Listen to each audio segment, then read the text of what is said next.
Araka izany raha mpijery dia farana androany tokoa ny taona 2020 raha ho an'i Madagasikara manokana no asiteny dia tsy dia namokatra loatra ity taona 2020 ity satria azo ambara fa mbola miaina ao anatin'ny fahasahiranana ao anatin'ny krizy tanteraka ny malagasy amin'izao fotoana izao amin'izao farany taona izao ihany koa no tsara anaovana tombana na ihany koa anaovana famitenana ny zava-nitranga indrindra eo amin'ny tontolo politika izay azo ilazana fa sehatra iray mampikorotana ny firenena amin'izao fotoana izao. Fitinina miteny fohy dia nandamoaka ity taona 2020 ity raha teo amin'ny lafiny politika mijerena. Efa voalaza matetika mantsy tamin'ny taona 2020 fa ho taona amin'ny fifidianana ity taona 2020 ity kanefa tsy tanteraka izany. Ankoatr'izay, nandritra ny famparabana tratry ny taona teny Aviloa ny volana Janoary dia nilaza ny filohan'ny tetezamita Andry Rajoelina fa amin'ity taona 2020 ity no iverenan'i Madagasikara ao anatin'ny rafitra manaraka ny lalam-pandrenany. Tsy mbola tanteraka anefa izany na dia farana androany alina aza ny taona 2020. Hatreto izany dia tsy mbola misy olona lanim-bahoaka mitondra ny firenena satria na dia ny fepitaom-pitondran'ny ben'ny tanàna aza dia efa tapitra tamin'ny volana Desambra 2020 fa noalavaina fotsiny ny fitaom-piasany.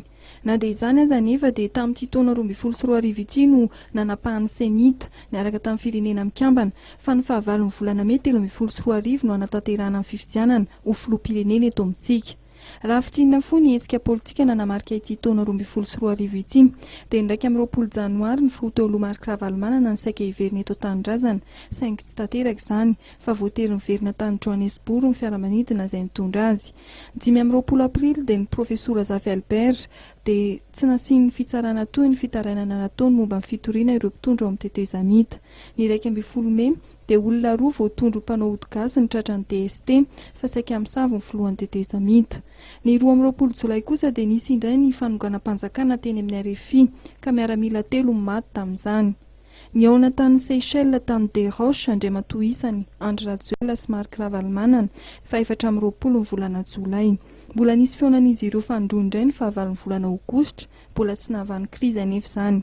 Ny voalohan'ny volana Aogositra araka ny voalaza tetsy ambony no namohan'ny Senita ny datim-pifidianana amin'ny taona 2020 ka ny fahavalon'ny volana May no hanaovana ny fifidianana filoham-pirenena.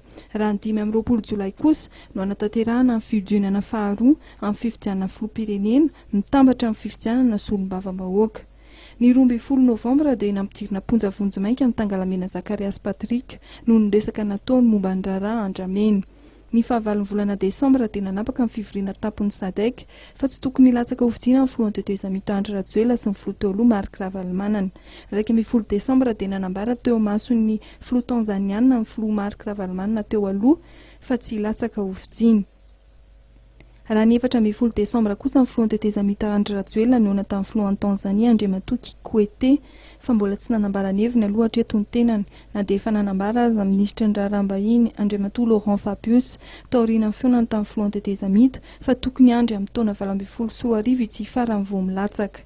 Ny antenaina dia mba hitondra soahan'ny vahoaka malagasy rehetra io taona 2020 hitsidika manomboka raha-pitio na eo amin'ny lafiny politika izany na eo amin'ny sehatra ny toe-karena na eo amin'ny lafiny sosialy.